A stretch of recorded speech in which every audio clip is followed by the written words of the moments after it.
Israel ने 4 front पर भयानक हमला शुरू कर दिया है। गाजा, लेबनान, सीरिया के बाद इजरायल के टारगेट पर दुबई आ गया है, क्योंकि दुबई रूट से हिजबुल्लाह लड़ाकों को अरबों डॉलर की फंडिंग का पर्दाफाश हुआ है। वहीं सीरिया में इजरायल के सैनिकों पर नए टेरर ग्रुप ने हमला कर तहलका मचा दिया है। इस बीच ईरान ने इजरायल को उसी की भाषा में जवाब देने की धमकी दी है। उधर तुर्की ने भी पोप लियो के सामने इजरायल पर निशाना साधा है।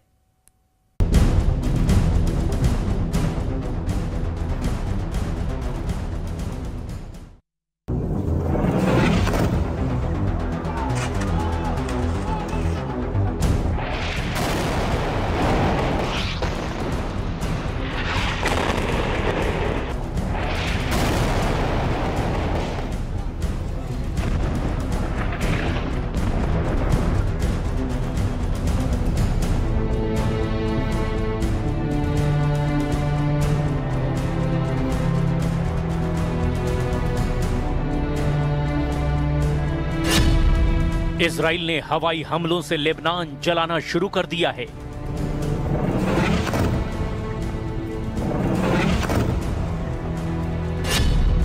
इजराइल ने जमीनी हमले से सीरिया को कुचलना शुरू कर दिया है। इजराइल ने गाजा में भयानक बमबारी कर तबाही मचा दी है।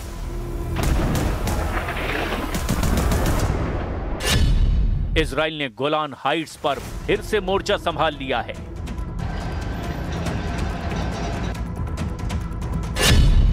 इजराइल ईरान का तीसरा युद्ध फाइनल हो गया है। खाड़ी में युद्ध टेंशन फिर से हाई हो गई है।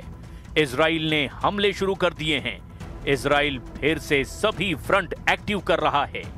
जितने भी दुश्मन हैं, सबसे इजराइल एक साथ हिसाब बराबर करने लगा है। फिलहाल जिन 2 फ्रंट पर सबसे भयानक माहौल है, वो हैं लेबनान और सीरिया। एक तरफ जलता लेबनान, दूसरी तरफ बम धमाकों से टहल रहा सीरिया का बारूदी मैदान। इजराइल फिर भड़क गया है। इजराइल फिर से दुश्मनों पर टूट पड़ा है। इजराइल ने हिजबुल्लाह को युद्ध समझौते की सालगिरह पर फोड़ डाला है। लेबनान में नेतन्याहू के भयानक हमले से कोहराम मचा हुआ है। इजराइल ने दावा किया कि लेबनान में हिजबुल्लाह और हमास दोनों के बड़े कमांडरों का सफाया कर दिया गया है। ये धुआं इजराइल के बरसाए बमों के धमाकों का है। दक्षिणी लेबनान में ऐसे धमाके दिन रात हो रहे हैं। इजराइल की सटीक बमबारी में हिजबुल्लाह लड़ाकों की लाशें बिछ रही है। लेबनान के प्रधानमंत्री नवाफ सलाम ने यहां तक कह दिया कि उनका देश एक तरफा युद्ध में फंसा हुआ है। वहीं इजराइल ने दावा किया कि दक्षिणी लेबनान के अलग अलग इलाकों में हिजबुल्लाह के अड्डों को बर्बाद किया जा रहा है। यही दलील देकर युद्ध समझौता होने के बाद भी इजराइल बेरहमी से लड़ाका ग्रुप को कुचल रहा है। इजराइल ने जानकारी दी कि युद्ध समझौते के बाद लेबनान में कोई ऐसा दिन नहीं बीता जब हमला ना किया गया हो। 27 नवंबर 2024 को इजराइल हिजबुल्लाह में अमेरिका ने युद्ध समझौता करवाया था। इसके बावजूद इजराइल ने लेबनान में करीब 1200 बार हमला किया है। इजराइल डिफेंस फोर्स ने जानकारी दी कि उसके हमले में 370 से ज्यादा हिजबुल्लाह कमांडर मारे गए हैं। वहीं यूनाइटेड नेशन मानवाधिकार ऑफिस ने कहा कि सीज फायर डील के बाद से इजराइल के हमलों में लेबनान के 127 आम नागरिकों की जान गई है। इजराइल के पास हिजबुल्लाह पर हमले की वाजिब वजह है। लड़ाका ग्रुप हथियार छोड़ने को तैयार नहीं, जबकि युद्ध समझौते में ये सबसे जरूरी शर्त है। इसीलिए इजराइल तब भी हमले नहीं रोक रहा जब पोप लियो लेबनान विजिट करने जा रहे हैं। लेबनान से पहले अंकारा पहुंचे पोप लियो से तुर्की के राष्ट्रपति एर्दोआन ने मुलाकात की है। एर्दोआन ने पोप के सामने भी इजराइल विरोधी बातें कह डाली। Our esteemed guest's visit comes at a crucial time in the context of regional and global events. I hope and desire that this visit, which comes at a time when humanity's search for direction is accelerating, global uncertainties are increasing, And tensions are mounting from Asia to Africa, from Latin America to Eastern Europe, will be beneficial for all of humanity. Erdogan का Netanyahu पर गुस्सा इन तस्वीरों से समझा जा सकता है। ये इजराइल की बख्तरबंद गाड़ियां हैं जो गोलान हाइट्स से सीरिया में दाखिल हो गई हैं। इजरायली सेना ने बताया कि 28 नवंबर की सुबह दक्षिणी सीरिया में एक गिरफ्तारी ऑपरेशन के दौरान बंदूकधारियों की फायरिंग में 6 इजरायली सैनिक घायल हो गए, जिनमें से 3 की हालत बहुत गंभीर है। इजराइल डिफेंस फोर्सेस के मुताबिक सुबह 3 बजे 55वीं रिजर्व पैरा ट्रूपर ब्रिगेड के सैनिक सीरिया के गांव बेत जिन में सर्च ऑपरेशन के बॉर्डर से ये इलाका लगभग 7 किलोमीटर पूरब में है, जहां ताकी अल जमा अल इस्लामिया आतंकी संगठन ने इजरायली सेना पर हमला कर दिया। हमले के जवाब देने के बाद इजराइल ने अल जमा अल इस्लामिया के 2 आतंकियों को गिरफ्तार किया है। सीरिया में तुर्की समर्थित अहमद अल शरा की हुकूमत है। कभी कमांडर जुलानी के नाम से कुख्यात रहे अल शरा सीरिया में इजराइल की सेना की तैनाती के सख्त खिलाफ हैं, जबकि पीएम नेतन्याहू ने हाल ही में गोलान हाइट्स का दौरा करके एर्दोआन और अल शरा की धड़कनें बढ़ा दी हैं। नेतन्याहू ने सीरिया में इजराइल बेस पर सैनिकों के हमलों को लेकर हर वक्त तैयार रहने की भी नसीहत दी थी। ליכולת שלנו גם ההגנתית וגם ההתקפית כאן, שמירה על בעלי בריתנו הדרוזים ובעיקר שמירה על מדינת ישראל ועל גבולה הצפוני אל מול גולן. זו משימה שיכולה להתפתח כל רגע, אבל אנחנו סומכים עליכם. ואנחנו מאוד, ואני מאוד מאוד מעריך את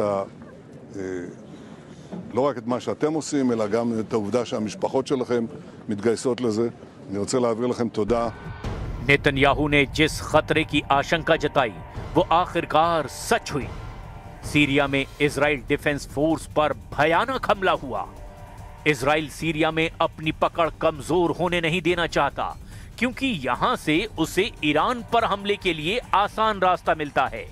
वहीं तुर्की, सीरिया और ईरान इस इलाके को सीरिया का हिस्सा मानते हैं, मगर कब्जा इजराइल का है। जाहिर है इजराइल सामरिक लिहाज से अहम लोकेशन पर मजबूती से डटा रहना चाहता है, लेकिन ईरान जिस तरह लड़ाका ग्रुप्स को फंडिंग कर रहा है, उससे नेतन्याहू की टेंशन बहुत ज्यादा बढ़ गई है। द वॉल स्ट्रीट जर्नल की रिपोर्ट के मुताबिक ईरान ने पिछले 1 साल में लेबनान के आतंकी संगठन हिजबुल्लाह को अरबों डॉलर भेजे हैं। ये रकम दुबई में money laundering operation, exchange shops और निजी कंपनियों के नेटवर्क के जरिए भेजा गया। ये पैसा ईरान की तेल से होने वाली बिक्री से कमाया गया था।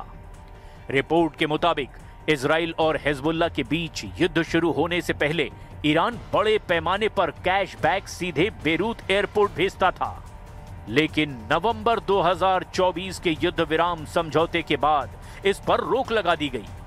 इसीलिए अब ईरान छोटी छोटी रकम और कीमती छोटे सामान यात्रियों के जरिए भेज रहा है, जिन्हें आसानी से छुपाया भी जा सकता है। सीरिया में असद सरकार के गिरने से ईरान का पुराना तस्करी का रास्ता बंद हो गया है।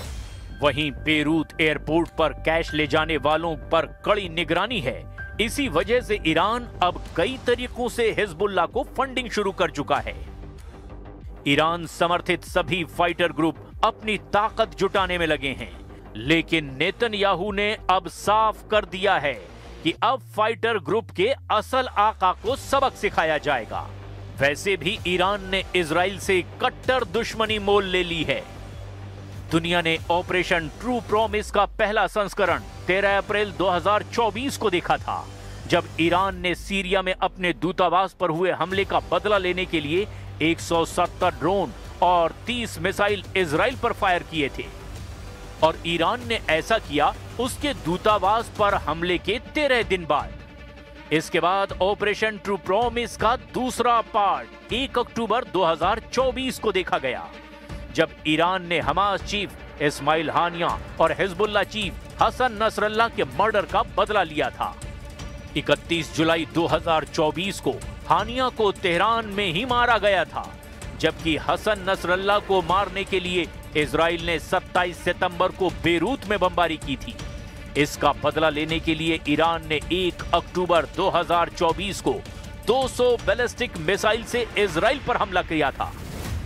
इसके बाद जून में हुई जंग से तो पूरी दुनिया वाकिफ है, जब अली खामनेई ने ऑपरेशन ट्रू प्रॉमिस का तीसरा दौर शुरू करके बता दिया था कि पूरे पश्चिम एशिया में इजराइल को टक्कर देने वाली सबसे बड़ी ताकत ईरान है। 13 जून को इजराइल के हमले के बाद जब ईरान ने इजराइल पर मिसाइल बरसाई तो पूरी दुनिया हैरान थी। ईरान मिसाइल अटैक का हर रिकॉर्ड तोड़ रहा था। क्या तेल अवीव, क्या हाइफा और क्या इजराइल का डिफेंस सिस्टम। ईरान की मिसाइलों ने इजराइल के हर कवच को भेदा और बता दिया कि जब उसकी मिसाइल फायर होती है तो उन्हें रोकना ना इजराइल के बस की बात है ना अमेरिका की। और बुलेटिन में फिलहाल के लिए बस इतना ही, लेकिन न्यूज़ 18 JKLH पर तमाम बड़ी छोटी खबरों का सिलसिला जारी है। हमारे साथ बने रहिए। नमस्कार।